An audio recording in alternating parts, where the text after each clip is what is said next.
So today I am going to learn how to make tamales, and we are at El Super with my boyfriend's mom. And say hi, guys. Hi. And she's gonna teach me how to make them the very traditional way. And Go get us a basket. Pat is here too, and he's gonna put everything in the basket for us. And so here we go. Okay, so we have to buy these husks. Okay, so we got a bag of mild, and we got a bag of hot New Mexican chili.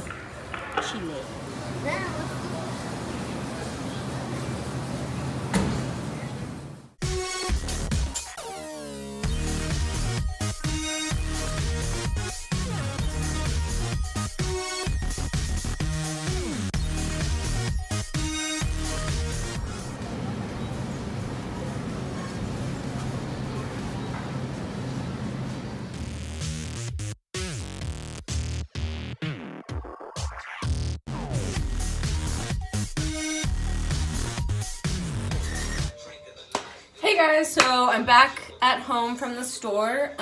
Jake's mom went away for the night. She went to a church event. So tonight's preparation is easy enough for me to do on my own. I'm going to take half a bag of hot and half a bag of mild chili. New Mexico chili, and I'm going to take some of the seeds out. I'm going to leave a little bit in just for the spice, but once I take the seeds out, I'm going to put them in water and soak them overnight. Then, at the same time, I'm going to take my bag of,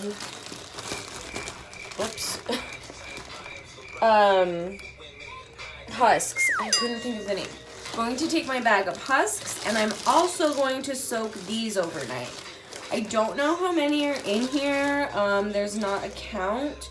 It just says 16 ounces, but I'm trying to make about 5 dozen tamales. So if you use this recipe that I'm using, just know that you're going to be making kind of a lot of tamales, which in the end really isn't a lot because you're going to be giving them to friends and family, and they're going to be gone before you know it, and then you're going to be like, where the hell is my tamales? So anyway, I bought 2 bags of these. I'm probably just going to soak one for now, because I also got the meat. I just got this much. This is meat for tamales, which is a thigh, I believe. And this is a pretty big one. So for my first go at it on my own, with help, I just got this much. So I might actually just soak 1 bag of husks. Did I say that already? 1 bag. Just because after we shred this is gonna be a shit ton of meat. But we'll see. We shall see. So first steps first, and I'm going to de-seed half bag of hot chili and half bag of mild chili.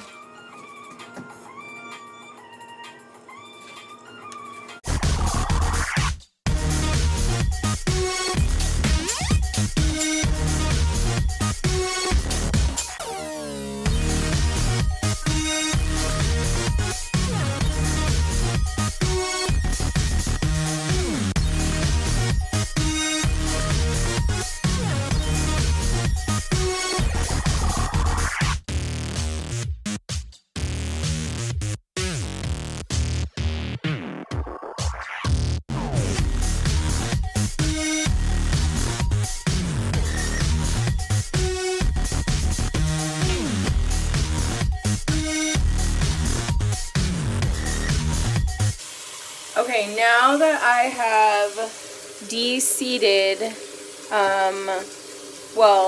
semi the chili, I'm going to put it in a pot and let it soak in water overnight.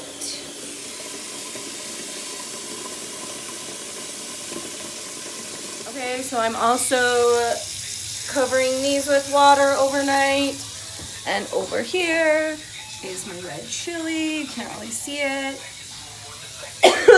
So yeah, we're gonna let this soak overnight. So I will see you tomorrow.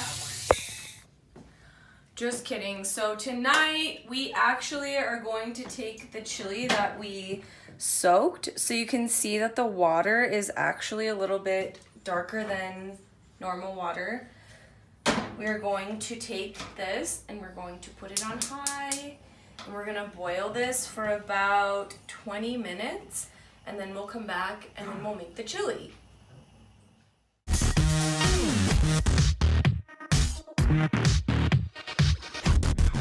Okay, also just to let everybody know, I put half an onion, about half of a garlic, all the cloves, garlic powder, and onion powder in here while it boils.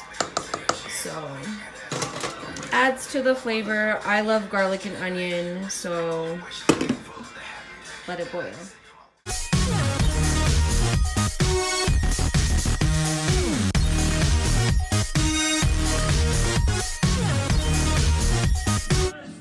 Okay, so the chili has been boiling for about 45 minutes. As you can see, the chili pods are soft and yeah, they're just soft. I've also seasoned my chilies with garlic powder and onion salt and also salt to make the chili a little bit of a better flavor. And I've been testing the broth with a spoon just to make sure that it tastes good. So now what I'm gonna do is take these chilies and take some of the broth out, but not all of it, and then we're gonna blend them in the blender.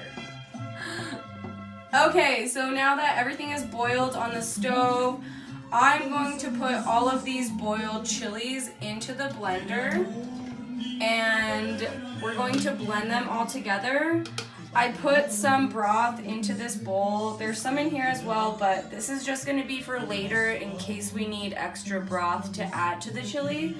But I'm gonna take all of these pods and put them in the blender as well as the broth. And then we're gonna blend them up and that's gonna be the chili. Okay, so once you have your chili pods in your blender, you add some of your juice. I honestly added a lot of chilies in this blender, but you blend it and then you add as you go. So here we go.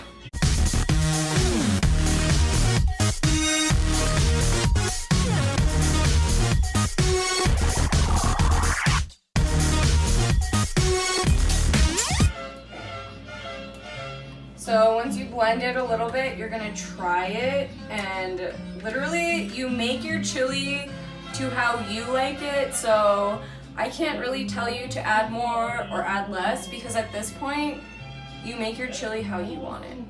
So I can't take the chili. Oh, here we go. Looks like tomato sauce.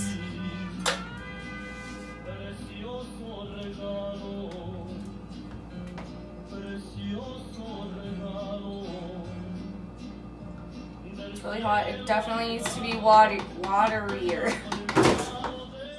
So I made my red chili and it tastes really good. So I'm gonna pour it on top of my pork thigh in my crock pot.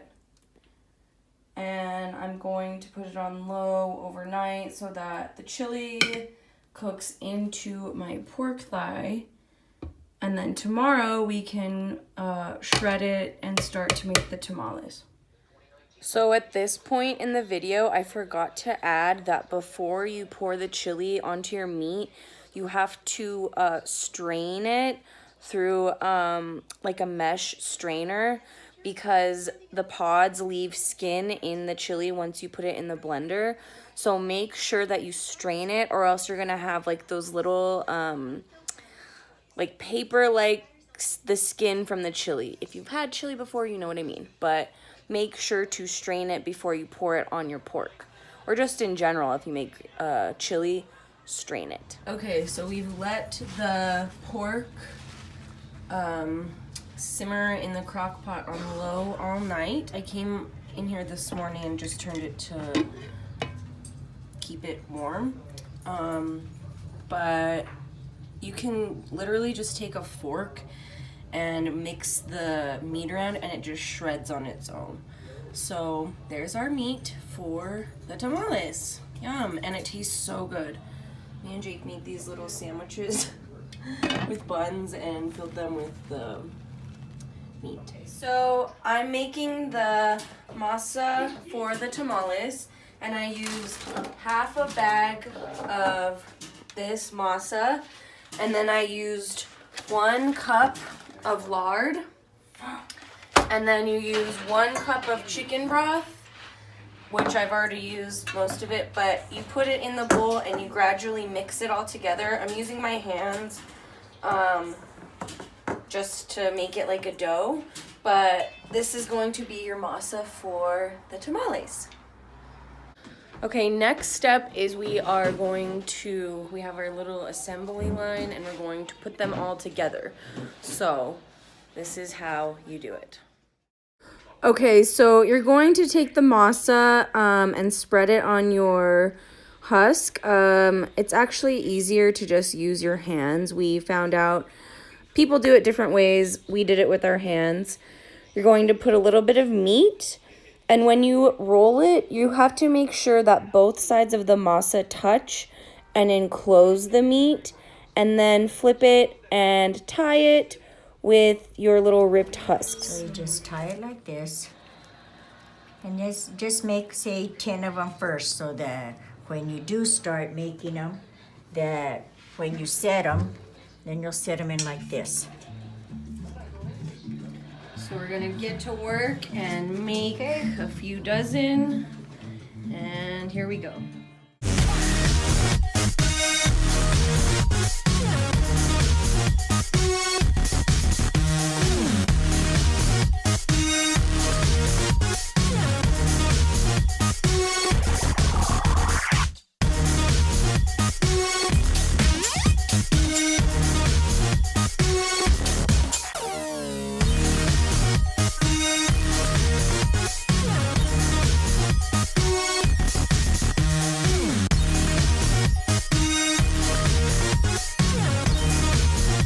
Okay, now that we rolled about 2 dozen, we put them in our double boiler pot and we're going to let them steam for 3 hours. So we will see you guys in 3 hours. 3 hours later. Okay, so it has been 3 hours that our first batch has been steaming. So we are going to take these out and then we're going to eat them.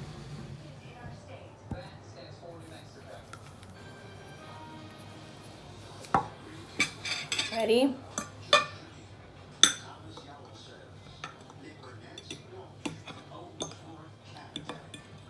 Whoops.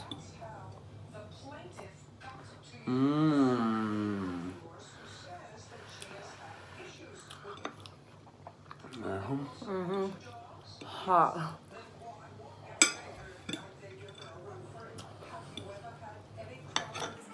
Okay, so pretty much the rest of the night we just ate tamales, but if you have any questions, like, subscribe, and comment. Bye!